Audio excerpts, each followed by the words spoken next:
तो कंपैरिजन के लिए ये इस वक्त मेरा बैकग्राउंड है। और अस्सलाम वालेकुम and welcome back to the channel. मेरा नाम है बासित। यूएसए में न्यू इमिग्रेंट अपनी जर्नी को डॉक्यूमेंट कर रहा हूँ वीडियो की सूरत में, ताकि कल को कोई न्यू इमिग्रेंट आता है इस प्रोसेस में ट्रस्ट सकता है, उसको हेल्पफुल गाइड हो सके।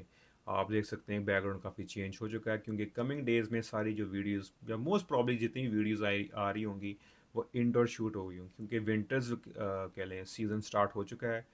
5 बजे हमारी रात हो जाती है, या काम से 7-8 बजे तक फ्री हो गए आते हो। It's very hard to shoot a video outside. Weekend आपका सैटरडे संडे का होता है, उसमें बेतहाशा काम आपके इकट्ठे हुए होते हैं, तो बहुत मुश्किल होता है वीडियो बनाना है। तो इसलिए हमने अपना जो सेटअप है वो थोड़ा सा इम्प्रूव किया है, क्योंकि हम चाहते हैं कि जहाँ पर वीक में एक वीडियो आती है, तो अब ज़्यादा वीडियोज़ आएँ। कोशिश की जाएगी एटलीस्ट हर वीक में 3 वीडियोज़ आएँ, ताकि हमारी कवरेज ज़्यादा हो सके, ज़्यादा से ज़्यादा हम चीज़ें प्रोड्यूस कर सकें। दूसरा द क्वालिटी, क्योंकि अल्हम्दुलिल्लाह हमारे चैनल पे ऑलमोस्ट आई थिंक ऑलमोस्ट के ज़्यादा ही हो गए, 20,000 से या 21,000 हमारे सब्सक्राइबर्स हो चुके हैं। तो इट वाज ड्यू टाइम कि अगर हम अब इतनी इतनी ऑडियंस को हम कैटर करें, तो हम अब एक कह लें क्वांटिटी बढ़ाएं, क्वालिटी बढ़ाएं। तो माइक हमारे पास आ चुका है, लेकिन मे बी तक द साउंड क्वालिटी के अंदर इम्प्रूवमेंट हो, क्योंकि सेटिंग्स काफ़ी चेंज करने वाली हैं। तो इंशाल्लाह एक्सपेरिमेंट करते रहूँगा सेटिंग्स का, तो आपको ज़रूर एक क्वालिटी प्रोडक्ट नज़र आना शुरू हो जाएगा अगले आने वाली वीडियोज़ में। इसके अलावा बैकग्राउंड आप देखते हैं, कलर्स जो बन गए वो अमेरिकन फ्लैग ही बन चुका है, the red and the blue. It intention नहीं थी, लेकिन जब मैं बाहर में जब सेटअप करके बैठा, मैं को ये तो अमेरिकन फ्लैग्स ही बन चुका है। तो वेल एंड गुड। तो पहले तो मैं शुक्र अदा करना चाहूँगा उन 20-21 हज़ार लोगों का जिनने चैनल को सब्सक्राइब किया, जो वीडियोस के ऊपर कमेंट्स करते हैं, जो वीडियोस को शेयर करते हैं, वीडियोस को के ऊपर कह लें लाइक भी करते हैं, सब कुछ करते हैं, क्योंकि ये तो वो चीज़ें एक्टिविटीज़ नज़र आ रही होती हैं। तो उन सब भाई बहनों का, जो भी हैं, उनका बहुत शुक्रिया, और कंटिन्यू टू डू सो। मैं अभी भी देखता हूँ कि ऑलमोस्ट कह लें 85% जो हमारी ऑडियंस है वो चैनल को सब्सक्राइब नहीं करते। तो आप चैनल को सब्सक्राइब करें, वीडियो को लाइक भी करें, कोई भी रैंडम कमेंट कर दें, लोगों से शेयर किए करें, क्योंकि इस चैनल का पर्पस ही ये है कि हमने जो यूएसए की इमिग्रेशन की जर्नी है उसको ईजी बनाना है, और लोगों को आसानी हो सके इस सारे प्रोसेस में। तो इंशाल्लाह आने वाली वीडियोस में आपको अब ज़्यादा टॉपिक्स की कवरेज मिलेगी, और इंशाल्लाह हम कोशिश करेंगे कि क्वालिटी ऑफ द जो वीडियोस है वो भी इम्प्रूव ज़्यादा हो जाए। तो हमारी एक वीडियो सीरीज चली जिसका नाम है आपके सवालात मेरे ख्यालात। इसके बेहद तहाशा पार्ट्स आ चुके हैं। अगर इस वीडियो में आपका जो सवाल है वो एड्रेस नहीं हो रहा, तो पहले वो पार्ट्स देख लें। इसके अलावा चैनल के ऊपर ऑलमोस्ट 180 वीडियोज़ हैं, उनको जाकर देखें। कहीं ना कहीं किसी वीडियो में आपका सवाल एड्रेस हुआ होगा। अगर नहीं हुआ हुआ तो फिर आप कमेंट सेक्शन में अपना एक सवाल या जो भी चीज़ पर आप टॉपिक सजेस्ट करना चाहते हैं वो लिखें। इंशाल्लाह आने वाली वीडियोज़ में उसको हम एड्रेस कर लेंगे। तो पहले सवाल की तरफ हम आते हैं।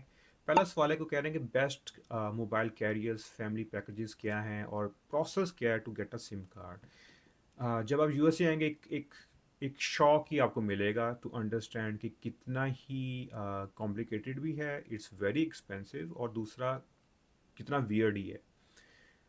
इसको अगर एक्सप्लेन करना हो, जिस तरह पाकिस्तान में पोस्ट पेड प्रीपेड होता है, यहाँ पे सेम है, लेकिन पोस्ट पेड लेने के लिए कुछ रिक्वायरमेंट्स हैं। नंबर वन इज़ आपका एक सोशल सिक्योरिटी नंबर होना चाहिए, जो आपको 2 महीने तक आता है, या महीने तक आपका सोशल सिक्योरिटी कार्ड आएगा। नंबर टू के क्रेडिट कार्ड स्कोर होना चाहिए, कि आपका कोई यूएसए में स्कोर बना हुआ है, तो उसको बनाने में, जनरेट करने में टाइम लगता है। तो यहाँ पर एक पूरी 2 या 3 वीडियोस पार्ट सीरीज़ है, जो आप जाकर देख सकते हैं, कि आई एम एक्सप्लेनिंग कि यूएसए की क्रेडिट कार्ड जर्नी क्या होती है, और how it is beneficial to other processes as well in USA. तो वो जाकर देखिए, आपको अंडरस्टैंडिंग हो जाएगी कि क्रेडिट कार्ड स्कोर का क्या क्या फ़ायदा होता है। तो पोस्ट पढ़ें वो भी चाहिए होता है। इसके अलावा they require proof of residence. अगर आप आए हैं अपने पटिशनर के साथ रह रहे हैं, तो मे बी शायद वो फुलफ़िल ना कर सकें। लेकिन वैल्यू फॉर मनी जो होते हैं वो पोस्ट पेड ही होते हैं। उसकी वजह क्या है? क्योंकि आपका एक मेन अकाउंट होता है, उसके नीचे लाइंस होती हैं। फॉर एग्जांपल मैं आऊँगा, मेरा एक अकाउंट है, मेरा एक नंबर है, एक लाइन हो गई, मेरे वालिद साहब का होगा, मेरी वालदा होगा, तो वो एक लाइंस होंगी, 1 2 3, जितनी लाइंस आप इंक्रीज़ करते रहते हैं, नंबर 5 के तक वो डिस्काउंट मिलता है, उसके बाद फिर वो रिड्यूस होना बंद हो जाता है। अगर पहला आपका पैकेज $40 का है तो सेकंड वाला 35 का होगा, 30 का होगा, तो वो प्राइस साथ साथ से रिड्यूस होती रहती है। तो शौक की मैं बात करा कि अब फॉर सम रीज़न आप पोस्ट पेड नहीं ले पा रहे, आपने प्रीपेड लेना है। अब प्रीपेड के अंदर क्या होगा कि एक तो पाकिस्तान में जैसे होता है, हम सिम ले ली, फ्री की सिम होती है, 100 रुपीज़ का या 500 का, 1000 का बैलेंस रखा, वो एक्सपायर उसकी 2 साल 3 साल तक है, और अपनी मर्ज़ी से अपन पैकेज करवा लिया। यूएसए में ऐसे नहीं है। यूएसए में सिम निकलवाने के which is the activation charges $25 to $35 पर पर्सन पड़ेगा आपको। सिम मिल गई आपके नाम पर सिम में, अब उसको हर महीने एक्टिवेट रखने के लिए आपको पैकेज कराना पड़ेगा। ये नहीं है कि आपने बैलेंस करवा दिया, वो बैलेंस पड़ा हुआ है तो आपका नंबर चल रहा है, पैकेज है। अब वो मिनिमम पैकेज भी $30 से स्टार्ट होता है, और अनलिमिटेड जो नेट वाला जो अच्छे पैकेजेस होते हैं प्रीपेड में, वो 65 तक तो चले जाते हैं। डिपेंडिंग ऑन योर यूज़ आपको खुद देखना पड़ेगा कि आपको 35 वाला सूट कर रहा है, 40 वाला सूट कर रहा है, 55 वाला कर रहा है, 60 वाला कर रहा है। Again it's a recurring charge $60। For example आपका $50 का भी एक पैकेज है, तो महीने का आप 50 दे रहे हो, साल का $600 आप सिर्फ अपना एक फ़ोन को एक्टिवेट रखने के लिए दे रहे हो। हाँ, ये काफ़ी कॉस्ट है। अब आपने डिसाइड कर लिया आपका पैकेज कौन सा है, आप कहोगे कि यार नेटवर्क कौन सा है। तो 3 मेजर कैरियर्स हैं जो मैं तरतीब बता रहा हूँ, ये रैंकिंग नहीं कर रहा, उसकी मैं रीज़न भी एक्सप्लेन करूँगा थोड़ी देर तक। नंबर 1 पर जैसे अगर वेराइजन है, नंबर 2 पर AT&T है, नंबर 3 पर टी मोबाइल है। अब रैंकिंग ये क्यों नहीं है, हर एरिया, क्योंकि यूएसए इटसेल्फ बहुत बड़ा है साइज़ में, टेरेन बहुत फ़र्क है, कवरेज करना बहुत मुश्किल है। अब बे एरिया की एग्जांपल देता हूँ, मैं बे एरिया में रहता हूँ, heart of the silicon valley. IT के कोई ब्रांड का नाम लें, यहाँ पर उनके हेड ऑफिस हैं, लेकिन यहाँ पर कुछ एरियाज है जहाँ पर वेराइजन के सिग्नल्स नहीं आते, यहाँ कुछ एरिया जहाँ पर टी मोबाइल के नहीं आते, कुछ एरिया जहाँ पर AT&T के नहीं आते। अब मैंने विद टाइम एक्सपेरिमेंट कर करके देखा कि पहले मैं प्रीपेड पर आया, फिर मैं पोस्ट पेड पर गया, क्योंकि ज़्यादा लाइंस हैं नहीं, उतना कोई फ़ायदा दे नहीं रहा था, तो मैं पोस्ट पेड से प्रीपेड पर आ गया। फिर मैं वेराइजन से टी मोबाइल पर गया। टी मोबाइल के जहाँ जिस एरिया में मैं ट्रैवल करता हूँ, जिस एरिया में मैं काम करता हूँ, वहाँ टी मोबाइल के सिग्नल्स अच्छे नहीं आते थे, फिर मैं वेराइजन पर आ गया। तो यू हैव टू एक्सपेरिमेंट, आपको क्या सूट कर रहा है, कौन सा कैरियर सूट कर रहा है, कौन सा पैकेज सूट कर रहा है, उस हिसाब से आप डिसाइड कर पाएंगे। क्योंकि बेसिक फंडामेंटल कह लें, एक चीज़ नेसेसिटी बन चुकी है ख़ास तौर पर यूएसए में, कि आपके पास इंटरनेट होना चाहिए। कोई भी चीज़ समझ नहीं आ रही, गूगल करना है, आपकी बैंकिंग एप्स हो गई, आपके फ़ोन के अंदर जो आपके कार्ड्स अटैच हुए हुए हैं, इसके अलावा गूगल मैप्स या एप्पल मैप्स के अलावा तो आप सर्वाइव ही नहीं कर सकते। यहाँ पर एक बहुत कॉमन फ्रेज़ है, a person without a car is no one. क्यों? डिस्टेंस बहुत लंबे हैं, बड़े बहुत हैं, आपको ए पॉइंट से बी पॉइंट जाने में 15 मिनट लग जाती हैं, आधा घंटा लग जाता है, 40 मिनट लग जाते हैं। और बे एरिया में जिस तरह कुछ लोग अगर सेंटा क्लारा में रह रहे हैं, they might be working in San Francisco, they might be working in Pleasanton. तो depending on the area travelling काफ़ी ज़्यादा, तो मैप्स के बगैर तो भाई अगर आप न्यू इमिग्रेंट आए हैं, आपको रास्ते नहीं पता, तो आप तो गुम गए। तो इंटरनेट चाहिए, तो आपको खुद देखना पड़ेगा कितना आप यूज़ करते हैं डाटा एक महीने का। आई थिंक उसमें वही होता है कि 1 GB का पैकेज होता है, 5 का, 10 का, फिर अनलिमिटेड हो जाता है। तो you have to choose yourself कि आपको सूट क्या करता है। तो मैं उम्मीद करता हूँ ये आपका जो सवाल है वो एड्रेस हो रहा है। अगर आपको फिर भी कोई और फॉलोअप क्वेश्चन हो तो ज़रूर पूछिएगा दोबारा, तो इंशाल्लाह मैं कोशिश करूँगा उसको एड्रेस कर दूँ। तो अपना ख्याल रखिएगा, टेक केयर। अगले कमेंट पर आते हैं, वो कह रहे हैं कि अस्सलाम वालेकुम। वालेकुम अस्सलाम, के यूएसए वीज़े के ऊपर एनोटेशन स्टार्स होते हैं, उनके बारे में बताइएगा, थैंक यू। बहुत अच्छा सवाल है। पिछली एक प्रीवियस वीडियो मैंने जिक्र किया था कि जिस तरह आपके वीज़ा के ऊपर स्टार्स होते हैं, इसी तरह आपके बोर्डिंग पास पर 4S होते हैं, सेकेंडरी सिक्योरिटी समथिंग करके, स्क्रीनिंग करके होता है। तो जो स्टार भी होते हैं, that itself represent further instructions to the officer जो पोर्ट ऑफ एंट्री पर है। मतलब मैं CSPA के अंडर आया हूँ यूएसए में, कि मेरी एज 21 से ऊपर थी, CSPA लॉ लगा, रिड्यूस हुई, मैं 21 से अंडर हो गया, यूएसए आ गया। तो मेरे वीज़ा के ऊपर स्टार्स लगा के नीचे लिखा हुआ था कि this person is qualifying under CSPA, ताकि ऑफिसर जब वो करे, वो कहेगा कि भाई F4 का बेनिफिशरी है, इसकी एज 21 से ऊपर है, ये कहाँ से आ गया? तो वो स्टार्स हेल्प। इसी तरह मैंने कई बार देखा वो स्टार्स लगा के बता देते हैं कि 2 years का कंडीशनल ग्रीन कार्ड आ रहा है, ये फलाना आ रहा है, इसको जिनको टीबी की कुछ कंडीशंस होती हैं तो वो स्टार्स लगा होगा कि this person still requires a TB check at the airport. Even though you will care गए, आपका मेडिकल हुआ, आपका कल्चर किया, स्प्यूटम टेस्ट हुआ, अगर आप यूएस के मेडिकल के बारे में अंडरस्टैंड करना चाहते हैं तो यहाँ पर वीडियो आ रही होगी। अगर आपको टीबी या स्प्यूटम टेस्ट रेकमेंड किया तो यहाँ पर वीडियोज़ आ रही होंगी, वो जाके देख सकती हैं। तो वो जो स्टार्स होते हैं वो अटेंशन देने के लिए होते हैं टू द ऑफिसर कि भाई इस पर फर्दर कोई केस नोट है या कोई इंस्ट्रक्शंस हैं। घबराने वाली बात नहीं होती। मेरे पास स्टार्स थे, मेरे अंडर CSP वाला सारी इंस्ट्रक्शंस उस ऑफिसर को लिखी हुई थी। तो डिपेंडिंग आपको कौन सी स्टार्स लगा के दिए जा रहे हैं, असाइलम के बहुत पाकिस्तान से आती हैं केसेस, तो शायद मे बी दे हैव दो stars to let the officer know कि असाइलम केस है भाई, इसको अगर ध्यान से देखना है, ये चीज़ चेक करनी है। तो परेशानी की कोई बात नहीं है। इसके अलावा अगर आपकी एज काफ़ी यंग एज के आप हैं, सिंगल हैं, तो तैयार रहिएगा। अगर आपके बोर्डिंग पास पर 4 ऐसे नज़र आ गए कि आपकी सेकेंडरी स्क्रीनिंग होगी, हर पोर्ट ऑफ एंट्री से पहले भी और पोर्ट ऑफ एंट्री पर भी। लेकिन कोई परेशानी की बात नहीं है। तो मैं उम्मीद करता हूँ आपको जो सवाल वो एड्रेस हो रहा है, अपना ख्याल रखिएगा। अगले कमेंट पर आते हैं। ये सैक्रामेंटो कैलिफोर्निया में रहते हैं। सैक्रामेंटो कैलिफोर्निया का जो है वो सूबाई दारुल हुकूमत है। तो वो कह रहे हैं कि उन्हें अपनी फियांसे के लिए वीज़ा अप्लाई किया हुआ है, 221G फॉर्म मिला, और कुछ उन्हें वीडियो देखी हुई है how to submit document through courier. वो लोग एम्बेसी वाले पूछ रहे हैं वेडिंग प्लान्स और व्हाट्सएप लॉग चाहिए। और ने पासपोर्ट सबमिशन पर भी टिक किया हुआ है, और फैसलाबाद से ये सबमिट कराने की कोशिश कर रहे हैं। बहुत अच्छा सवाल है, मल्टीपल इसके अंदर सवालों में ही सवाल उन्हें पूछे हुए हैं।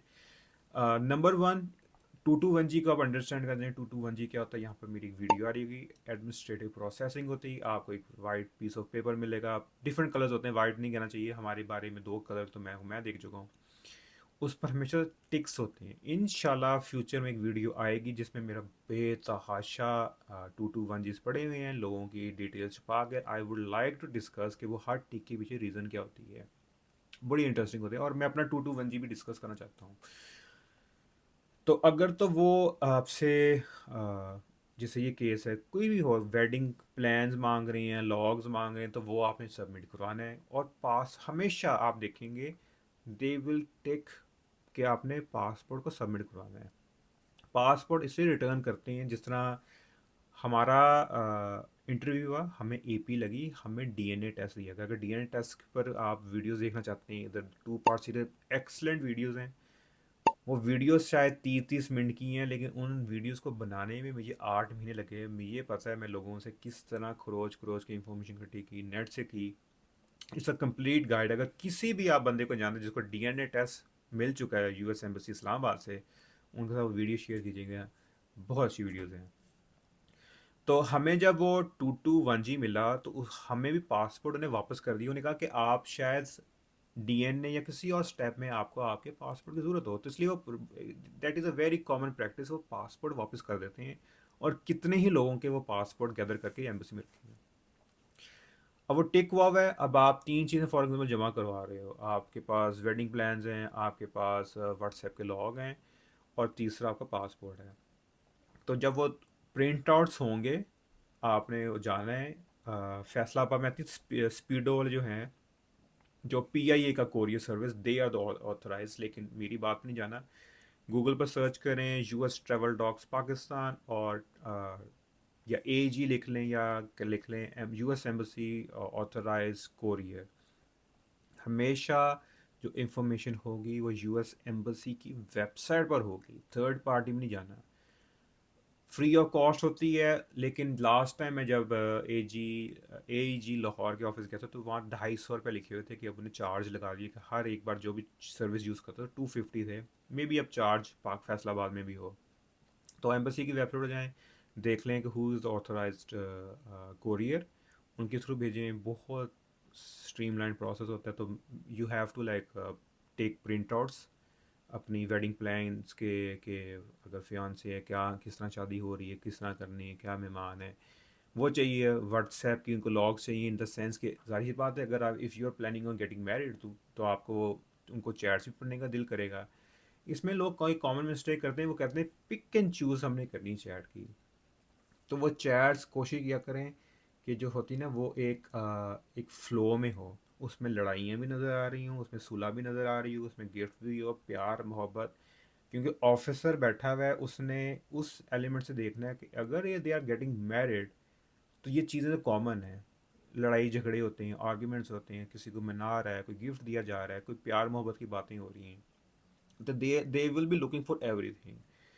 तो पिक एंड चूज़ नहीं करना कि एक जुलाई की एक स्क्रीनशॉट डाली हुई है, एक सितंबर की डाली हुई है, वो कहेंगे जुलाई और सितंबर के बीच में क्या हो रहा था। तो दे लुक फॉर दैट। तो ये एक आपको टिप दे दी है कि वो ऑफिसर क्या देख रहे होते हैं। तो वो आपने शेयर करनी है, तो वो अच्छा खासा एक फाइल बन जाएगा। अब मुझे नहीं पता कितने अरसे से आप रिलेशनशिप में हो, तो वो प्रिंट आउट्स चाहिए। जब आप कोरियर में जाएंगे तो आप उस ईमेल को दिखाएंगे कि भाई ये हमें यूएस एम्बेसी ने इंस्ट्रक्शंस दी हुई हैं, और साथ में वो 221G है कि to submit this information from courier. तो वो दोनों चीज़ों के साथ आप पासवर्ड भी देंगे तो आपका पासवर्ड भी सबमिट हो जाएगा। अब कितना टाइम लगता है, महीना लगे, 2 महीने लगे, 6 महीने लगे, इट टेक्स टाइम। क्योंकि फियांसे वीज़ा के वन होते वन I-129F जिसको कहते हैं, it's one of the hardest visa to get through US embassy Islamabad. लेकिन पर्सनली मेरा एक दोस्त है जिसको K1 मिला था। तो वेरी इंटरेस्टिंग स्टोरी, इंशाल्लाह आने वाली वीडियोज़ में कभी हम उनको मैंशन करेंगे। तो K1 लोगों को मिलता है, CR1 IR1 भी टफ कैटेगरीज में होता है। तो बेहतर यही है जल्द से जल्द अपने 221G को इंस्ट्रक्शंस फॉलो करके एम्बेसी को इन्फॉर्मेशन जमा कराएं, ताकि वो प्रोसेसिंग करके आपके केस के ऊपर एक डिसीजन ले सकें। तो मैं उम्मीद करता हूँ आपका जो सवाल है वो एड्रेस हो रहा हो। अगर नहीं हुआ कमेंट लिखिएगा, तो इंशाल्लाह दोबारा हम उसको विजिट कर लेंगे। अपना ख्याल रखिएगा। तो मैं उम्मीद करता हूँ आप लोगों को आज की वीडियो पसंद आई होगी। वीडियो पसंद है, hit the like button, channel को सब्सक्राइब करें, hit the notification bell icon. यहाँ पर एक इंस्टाग्राम पेज आ रहा है, इसको जाकर पहले तो फॉलो करें। इसके अंदर भी मैं लाइफ इन यूएसए अपनी शेयर कर रहा हूँ। इसके अलावा और भी जो छोटे टॉपिक्स होते हैं उनको कोशिश करता हूँ उनको एड्रेस करने की। इसके अलावा आप ये न्यूज़ सेटअप के बारे में आप बताइएगा कि ये फॉर्मेट जो है आपको कैसा लगा है, इसमें कोई इंप्रूवमेंट की ज़रूरत है, ज़रूर मेंशन करें। इंशाल्लाह आने वाली वीडियोज़ में उनको हम इंकॉर्पोरेट करेंगे। तो ज़िंदगी रही तो इंशाल्लाह आपसे मुलाकात होगी अगली वीडियो में। तब तक मेरी इजाज़त दें, अपना ख्याल रखिएगा, टेक केयर, अल्लाह हाफिज़, बाय बाय, पीस आउट। अच्छा लग रहा है sir setup. And tell me what's wrong and why you never said you felt that way. And guess you're trying to stay strong and